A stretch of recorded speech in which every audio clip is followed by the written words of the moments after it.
You are not bound by chains. There is no visible padlock, no iron bars around you. But still you feel blocked, stuck, unable to move forward. This is called emotional addiction, and most men live inside this cell decorated with memories, attachments, and illusions. The most perverse thing about this prison is that it is invisible. You don't see it, you feel it. You feel it when you catch yourself stalking someone who has long since turned the page. You feel it when that unanswered message paralyzes you for hours, when their absence becomes a void greater than any presence around. You feel it when the fear of losing replaces the dignity of keeping yourself whole. But you don't call it prison. You call it loving too much, being confused, being intense. You rationalize suffering as if it were proof of loyalty. You believe that insisting on something that weakens you is a sign of courage, that crying over someone who doesn't respect you is proof of sensitivity.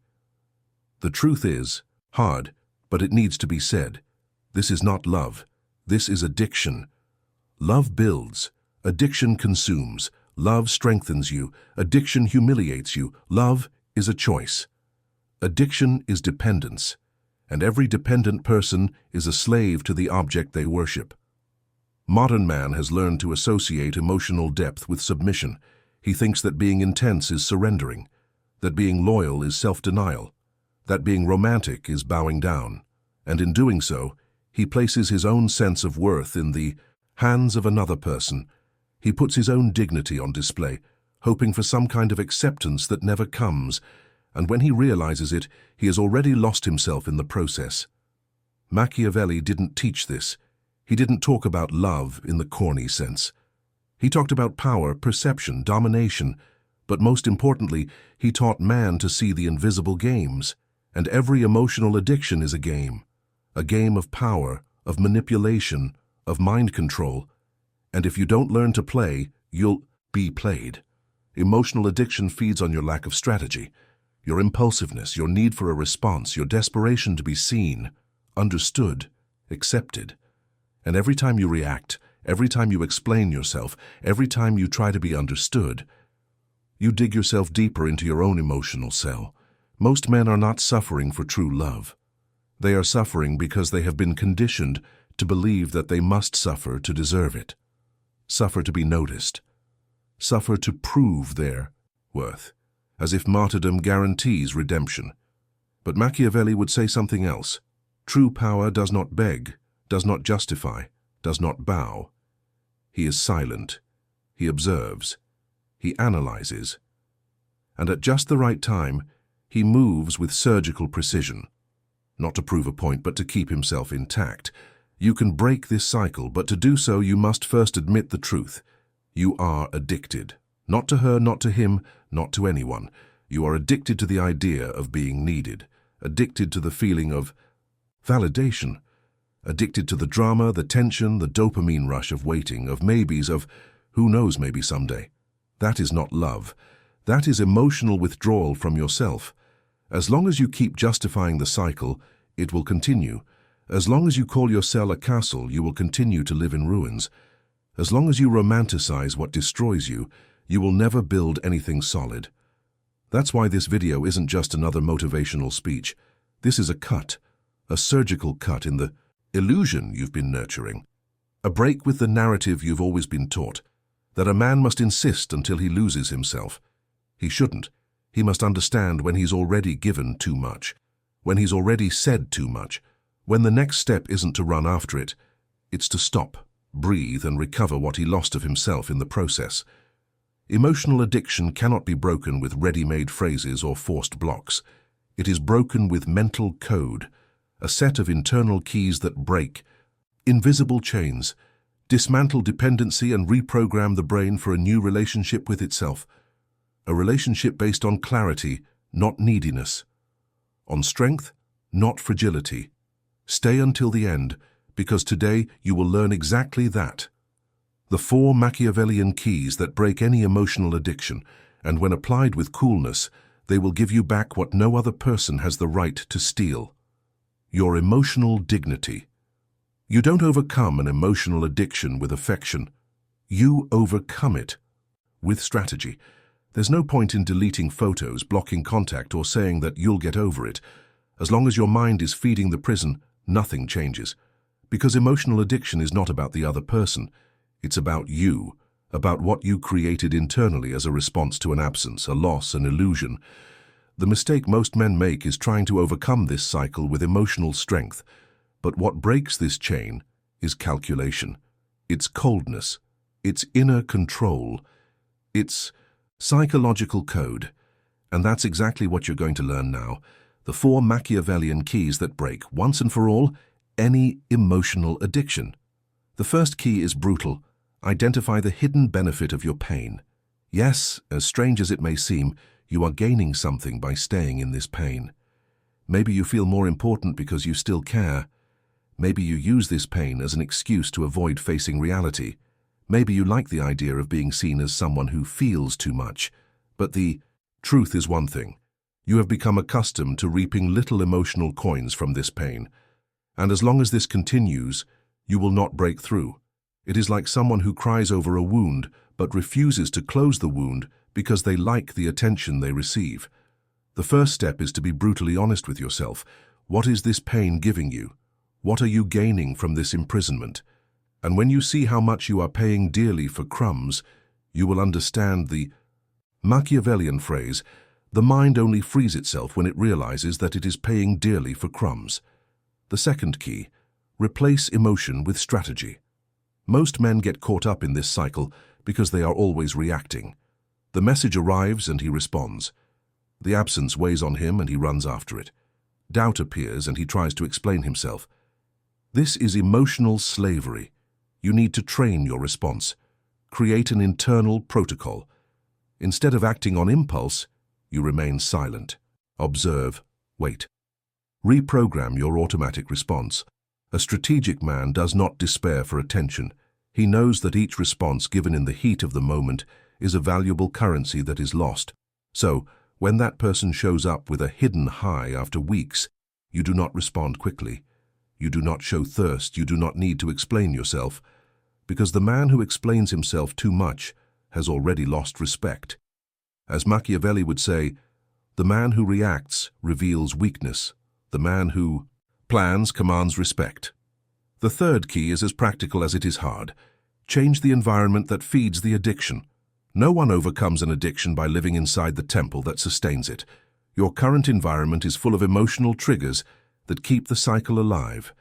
That playlist you used to listen to together. That bar you used to frequent. That group that keeps talking about it. That profile on social media that keeps reminding you of what you lost. You need to cut it out. Literally. Mute profiles, delete songs, change paths. Because every symbol that feeds the memory prolongs the prison. And as Machiavelli taught, albeit in other words, those who do not control their environment will be shaped by it. The environment is the stage for addiction. And if you want freedom, you need to change the scenery. And finally, the fourth key. Transform pain into a ritual of strength. Pain will not disappear overnight. But it can change its function. You can use it. Channel it. Shape it. Every man has a furnace inside him. He can let it burn for nothing, or he can transform it into energy. You take this pain and transform it into training, into focus, into construction, into discipline.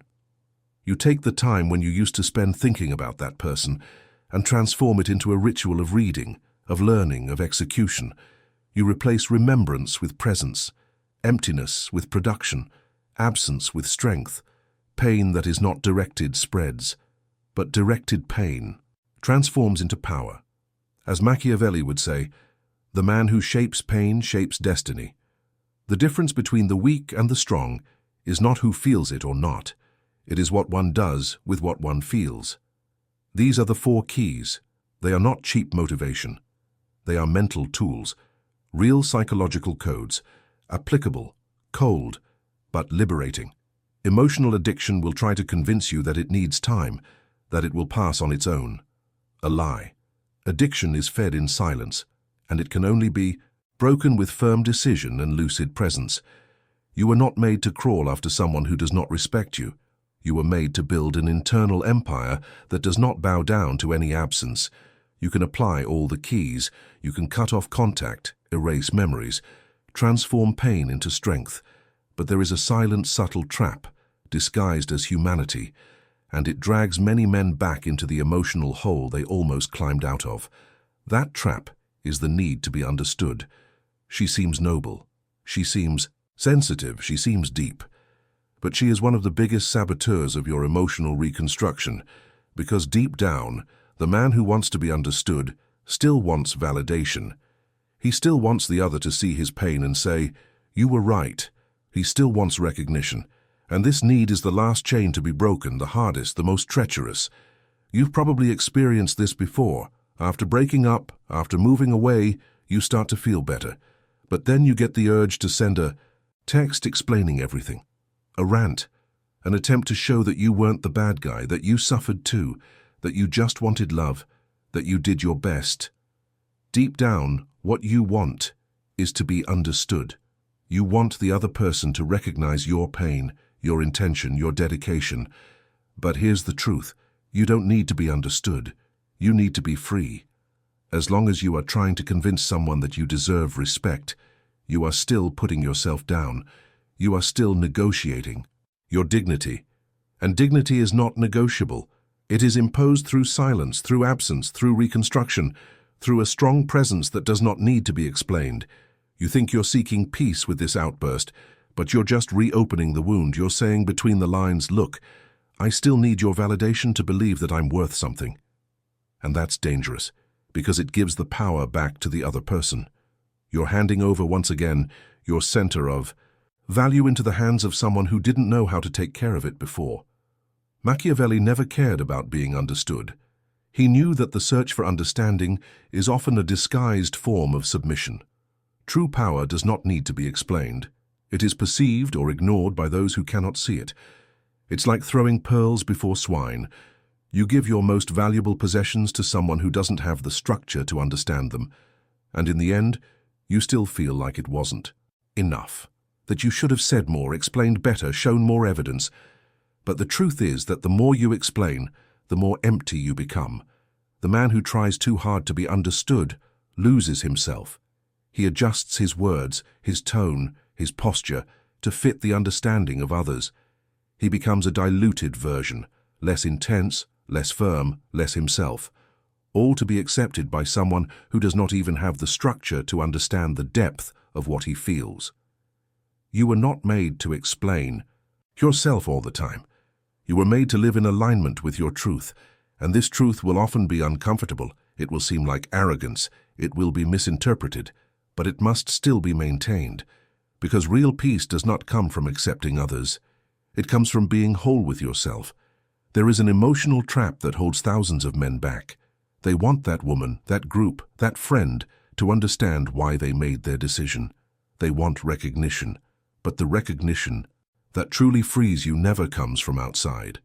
It comes from looking in the mirror and knowing, I stood my ground. I didn't betray my essence. I didn't beg for attention. I didn't sell my soul for a little affection. When you break an emotional cycle, the world will call you cold, insensitive, exaggerated, proud, because most people are used to men who bow down, who cry out loud, who beg on their knees. When you stand up in silence, you disturb people, because you show that it is possible to get out of the cell, and many people prefer to stay there. So understand this once and for all. To break is not to be understood. To break is to be whole. And that requires letting go. It requires you to accept that you may never get that apology, that acknowledgement, that last conversation that would explain everything. And that's okay. You don't need that. You need to move on. You don't need to prove that you suffered, or that you were faithful, or that you were true. Whoever needed to see this already had the chance. And if you didn't see it, you don't deserve another chance, because your presence should be clear enough. If it was ignored, the mistake is not yours. The biggest trap is trying to heal pain by understanding who caused the pain. That's like asking the executioner to hug you after he's hurt you. How to expect relief from the same source that created the void. You need to let go of this expectation. You need to understand that your reconstruction does not depend on anyone else. You do not need to be forgiven, recognized, or accepted by anyone. You just need to be loyal to your lucidity. The hardest cell to escape is the one decorated with explanations. You lock yourself in, trying to prove that your pain was legitimate, that your exit was fair. But the more you explain, the more you stay, the more you bond, the more you give up your soul in exchange for a look of acceptance. Enough. The time to justify your decision to those who have already shown that they do not understand you is over. The time has come to be silent, to hold your head high and move on without looking back. Reconstruction begins where the need to be understood ends. There comes a time when there is no turning back. The bridge has been burned, the cell has been left behind, and the echo of the old pain no longer finds space in your new consciousness. This is where a new kind of man is born. A man who has not only broken with a cycle, but with the weak, reactive and dependent version of himself. Because breaking is not about the other person, it is about you, about the courage to be whole, about the strength to not give in, about the definitive choice to no longer live according to what hurt you. Most men stop halfway through the process. They leave the relationship, they quit the addiction, they cut off contact, but they're still emotionally chained, not because they miss someone, but because they still want to be seen. They want someone to say, "You did the right thing." But the reborn man understands something bigger. True respect does not come from outside. It is born from internal confrontation. It is at this moment that you realize you no longer need to prove anything, not to her, not to the world, not to your old self. Because your new attitude is already the proof. You stopped looking for answers and started being the answer. The pain didn't go away, but now it serves you. Now it moves you. Now it works for you, and not against you. This is where most people fail, because they confuse a breakup with the absence of pain. And that's not it. The pain still comes, but it no longer commands you.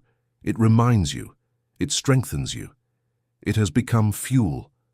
You are no longer that man who begs for answers, who grovels for affection, who negotiates presence. You are the man who is self-sufficient, who doesn't need everyone's approval, only the respect of those who have eyes to see. And maybe no one will see it. Maybe no one will recognize your evolution. Maybe no one will say, "Congratulations, you have been reborn," but there is no need. Because the man who has truly been reborn no need to be applauded. He walks in silence, but his presence is deafening. He doesn't need to impose himself, because his absence already commands respect. This man is feared, not because he threatens, but because he does not bow down, because he has looked into the eyes of his own pain and said, "You are no longer in charge of me." And that is frightening. It is disturbing. It silences those who once fed on his dependence. Because look, the whole world is used to men who give in, who apologize for being intense, who lower their heads so as not to seem too tough, who annul themselves to keep someone's attention. But the Machiavellian man, the man who has been reborn, he doesn't lower his head. He raises the bar. He doesn't beg. He walks. He disappears. He rebuilds. And when he reappears, if he reappears at all, it's like a storm that no one can ignore anymore. That's the difference. The common man suffers but remains attached to what he has lost. The Machiavellian man suffers but transforms pain into a sword, into armor, into clarity. He knows that self-love is not built with sweet words. It is built with limits, with discipline, with strategic absence, with silence that screams louder than any speech. If you're going to lose someone, let it be for being whole. Let it be for standing your ground. Let it be for refusing to beg. Because the man who gives himself completely but doesn't accept being reduced is the only one who truly deserves respect. The rest is neediness disguised as romance. And here is the final truth. You are not alone.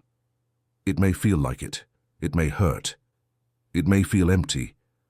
But that is not loneliness. That is cleansing. That is space for the new. That is fertile ground for the most powerful version of yourself to emerge. Because the man who walks in his truth never alone. He is accompanied by destiny that respects who he really is. It is at this point that you become unforgettable, Because you were not the most handsome, nor the most needy, nor the most available. You were the most firm, the most lucid, the one who did not negotiate his own essence. And that, no one forgets that. That leaves a mark.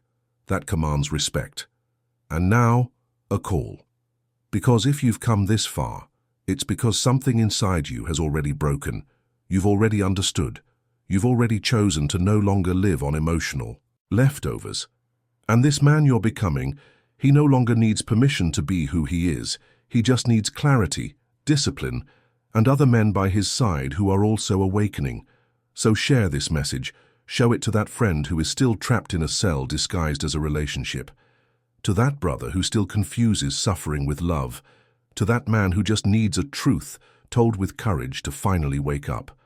Together, let's free a generation of men who no longer want to be accepted with a mask, but respected with truth. Because in the end, the man who breaks is the man who is reborn.